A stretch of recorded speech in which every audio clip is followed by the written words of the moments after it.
সাধারণ জনগণের তো যাওয়ার অ্যাটলিস্ট অধিকার তো আছে, সবাই তো গাড়ি ঘোড়া এফোর্ড করতে পারে না। তাদের জন্য অনেক মানুষের যাতে যাওয়ার প্রয়োজন হয় তারাও টিকিট পায় না। ঝামেলা হয়েছিল, পরবর্তীতে হচ্ছে আমার অফিসের এক কলিগ থেকে আমি ওটা ম্যানেজ করেছিলাম। সহজেই পাওয়া যায় নাই, একটু ঝামেলা হইতেছে। টিকিট কেন এভাবে বিক্রি করবে? হ্যাঁ, টিকিট পেতে তো অনেক ঝামেলায়, ভিড় থাকে অনেক। টিকিট পেতে প্রথম দিনে একটু ঝামেলা হয়েছে।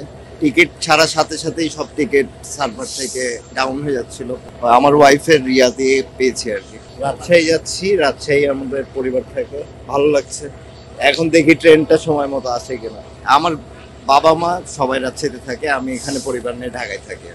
তাদের জন্য অনেক মানুষের যাতে যাওয়ার প্রয়োজন হয় তারাও টিকিট পায় না, তারা হুদা কামে আগে বাড়ায় টিকিট রেখে দেয়। তো এটা বন্ধ করা উচিত। অ্যাটলিস্ট সরকারকে খেয়াল রাখা উচিত যাতে এগুলো আর না হয়। অ্যাটলিস্ট সাধারণ জনগণের তো যাওয়ার অ্যাটলিস্ট অধিকার তো আছে, সবাই তো গাড়ি ঘোড়া এফোর্ড করতে পারে না। টিকিট তো হচ্ছে যে আমাদের লোক আছে তো ওনারা আগে থেকে করে রেখে দেয়, সেরকম কোনো সমস্যা হয় না। সবাইকে ঈদ মোবারক। হ্যাঁ, ঝামেলা হয়েছিল, পরবর্তীতে হচ্ছে আমার অফিসের এক কলিগ থেকে আমি ওটা ম্যানেজ করেছিলাম। অনুভূতি ভালো। শ্বশুর বাড়ি যাচ্ছি আর আমার ছেলের জন্মদিন, সো দাদু বাড়িতে যাচ্ছে।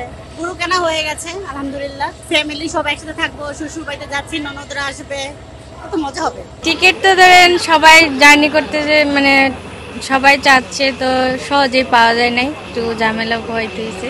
আলহামদুলিল্লাহ টিকিট পাওয়া হয়েছে, ঈদ মানেই তো খুশি। তো এই তো সবাইকে নিয়ে একসাথে ঈদ করব, ঘোরাফেরা করব। আমরা তো সবে মাত্র আসলাম, এখনো আমাদের ট্রেন আসে নাই, এখনো তো আমরা বলতে পারছি না।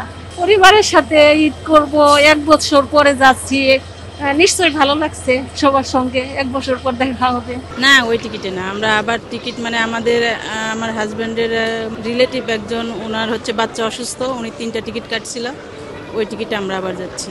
ওই টিকিট আমরা কিনে নিয়েছি। আর এতে মানুষের তো অনেক মানে সমস্যায় পড়তে হয়।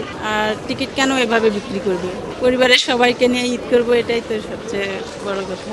পরিবারের সাথে ঈদ করার আনন্দটাই অন্যরকম। সবার সাথে ঈদ করতে যাচ্ছি।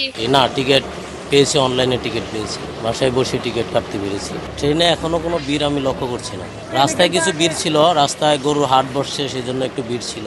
মলম পার্টি, আমি এ ধরনের কোনো সমস্যা এখনো ফেস করি নাই, শুনেছি মানুষের কাছ থেকে। হ্যাঁ, টিকিট পেতে তো অনেক ঝামেলায়, ভিড় থাকে অনেক। আমরা লাইনে দাঁড়াই কাটছি তো অনেক ভিড়। হ্যাঁ, অনেকটা ভালো। জি জি, বাবা মায়ের সাথে ঈদ করবো একসাথে।